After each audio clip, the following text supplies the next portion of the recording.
warahmatullahi wabarakatuh. Waalaikumsalam warahmatullahi wabarakatuh. Alhamdulillahi wa kafa, wassalatu wassalamu ala sayyidil mustafa wa ala alihi wa ashabihi ahli sidqi wal wafa.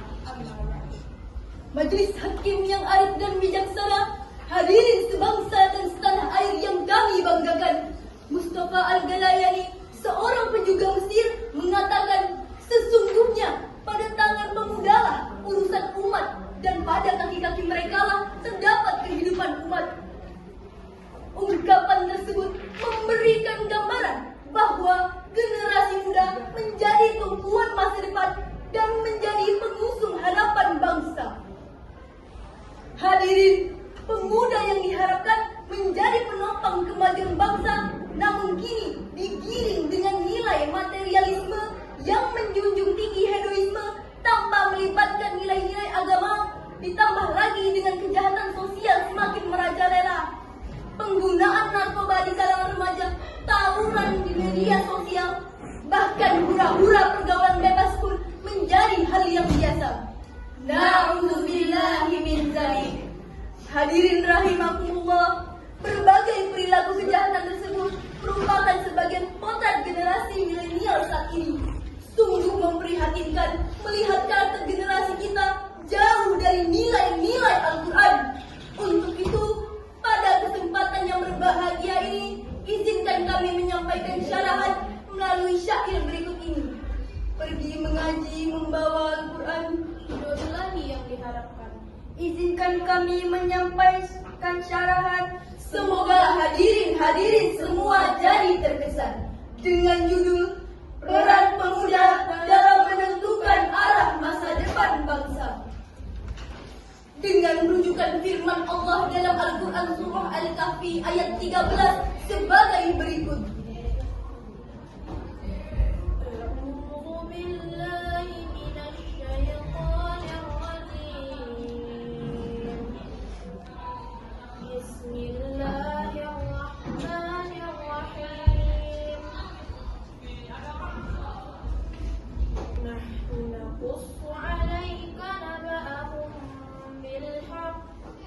إنهم فتية آمنوا بربهم وزدناهم هدى. Aku berlindung kepada Allah dari godaan syaitan yang terputus dengan menyebut nama Allah yang Maha Pengasih lagi Maha Penyayang. Kami kisahkan kepada Muhammad cerita ini dengan benar. Sesungguhnya mereka adalah pemuda-pemuda yang beriman kepada Tuhan mereka, dan kami tambah pula untuk mereka petunjuk. Majelis hakim yang terhormat, hadirin yang diberi rahmat, Imam Ali As-Sabuni dalam kitab Sohbatut Tafasir memberikan syarahan terhadap ayat tersebut dengan redaksi, yaitu kami kisahkan kepadamu wahai Muhammad berita aneh mereka menurut perjalanan yang benar, tidak ditambah dan tidak dikurangi sedikit pun. Dengan demikian, ayat tersebut merupakan kabariyah ilahiyah, suatu berita dari Allah Subhanahu wa Ta'ala. Isi beritanya adalah kisah tentang pemuda Ashabul Kahfi. Ashabul Kahfi dapat kita jadikan uswah, terutama bagi remaja dan pemuda selaku generasi penerus bangsa. Ashabul Kahfi merupakan simbol personifikasi pemuda-pemuda beriman dan teguh pendirian, kuat mempertahankan iman, pemuda-pemuda gagah yang pandai mempertahankan akidah, dan pemuda-pemuda idaman pintar membela keyakinan. Mereka lebih baik mati berkarang tabah daripada mati bercermin bangkai.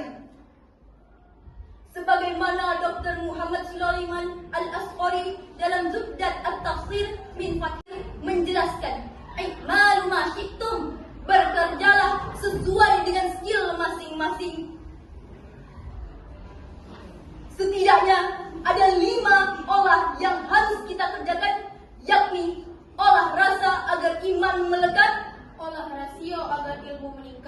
olahraga agar badan sehat, olah usaha agar ekonomi kuat, dan olah kinerja agar produktivitas meningkat. Hadirin, jikalau 5 potensi ini sudah melekat pada generasi Z atau remaja dan pemuda sebagai generasi bangsa, maka generasi penerus bangsa dapat melanjutkan estafet perjuangan yang meraih prestasi gemilang pada masa yang akan datang. Hei anak muda, pada balas banget sholat. Kenapa? Udah kebanyakan pahala? Iya. Atau nggak pengen masuk surga? Iya. Pengennya masuk neraka aja? Iya. Kamu bebas hidup di dunia, tapi jangan ketinggalan sholatnya, ngajinya, puasanya, berbaktinya. Please deh. Karena the young today is the leader tomorrow. Pemuda hari ini adalah jago-jagonya pemimpin yang akan datang. Sebagai contoh bagi remaja dan pemuda sebagai generasi penerus bangsa, mari kita renungkan firman Allah Subhanahu wa taala dalam Al-Qur'an surah An-Nisa ayat 9.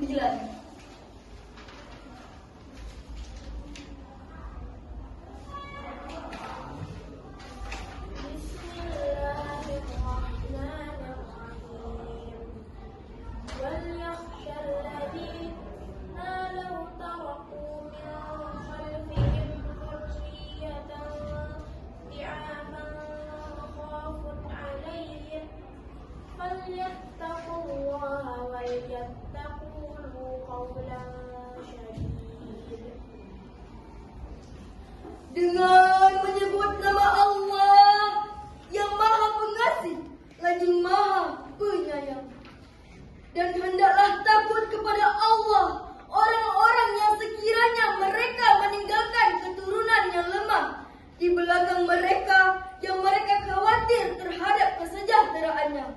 Oleh sebab itu, hendaklah mereka bertakwa kepada Allah dan hendaklah mereka berbicara dengan tutur kata yang benar. Majelis hakim yang terhormat, hadirin yang diberi rahmat, Imam Hafiz Imaduddin Abu Al-Fida Ibnu Katsir dalam tafsir Al-Qur'anil Azim menyebutkan bahwa menurut Ibnu Abbas, ayat ini turun berkenaan dengan seorang orang tua yang mewasiatkan kepada anaknya wasiat yang akan membawa kemudaratan bagi dia. Maka Allah Subhanahu wa taala memerintahkan kepadanya untuk merubah wasiatnya kepada ketakwaan kepada Allah dan kebaikan. Menurut ayat di atas, jelas-jelas Allah Subhanahu wa taala memperingatkan manusia supaya tidak meninggalkan generasi penerus yang lemah, baik fisik, mental, ataupun intelektual.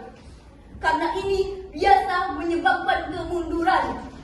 Apabila generasi muda yang ada sekarang maupun yang akan datang mempunyai kelemahan dalam hal-hal tersebut, Profesor Dr. B.J. Habibie mengatakan setidaknya ada 5 kelemahan yang harus kita hindari, yakni lemah harta, Lemah fisik, lemah ilmu, lemah semangat hidup, dan yang sangat ditakutkan adalah lemah akhlak.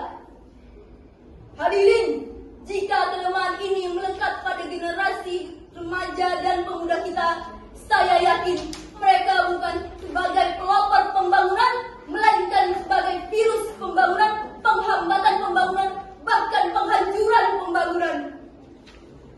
Oleh karenanya, Islam tidak mengenal pemuda pengangguran, pemuda ngejeng, pemuda nangkring sana sini, pemuda yang malas membaca Al-Quran, lemah iman, berakhlak seperti syaitan, berpakaian ketat dan tipis ala syaitan, mencari rezeki minta bantuan syaitan, sering kesetanan kalau kebut-kebutan di jalan, akhirnya wajahnya pun mirip seperti setan.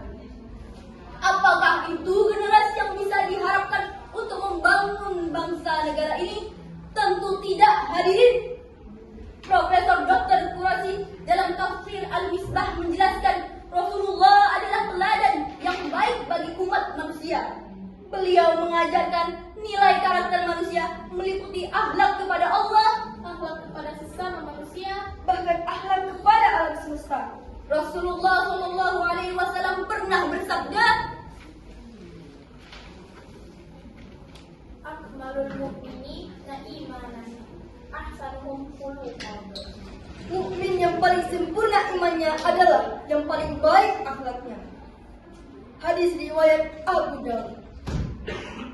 Hadirin rahimakumullah, dalam uraian tersebut dapat kita ambil kesimpulan bahwa pemuda merupakan penerus estafet perjuangan bangsanya dan peran penting. Maka pemuda harus memiliki semangat juang yang tinggi serta tanggung jawab yang penuh terhadap kelangsungan nusa, bangsa, dan agama. Hal ini juga menjadi tanggung jawab kita bersama supaya tidak meninggalkan generasi penerus yang melemah baik fisik, mental, maupun intelektual. Oleh karena itu, masa depan bangsa ditentukan oleh karakter generasi bangsa. Untuk membentuk karakter generasi milenial kembali kepada ajaran Al-Quran dan keteladanan Rasulullah SAW. Bunga melati mekar di taman, Harum baunya dan menawan. mendidik generasi berkarakter dan beriman, maka Al-Quran harus jadi pedomannya. Hamdallah wa iyyakum ajma'in. Wassalamu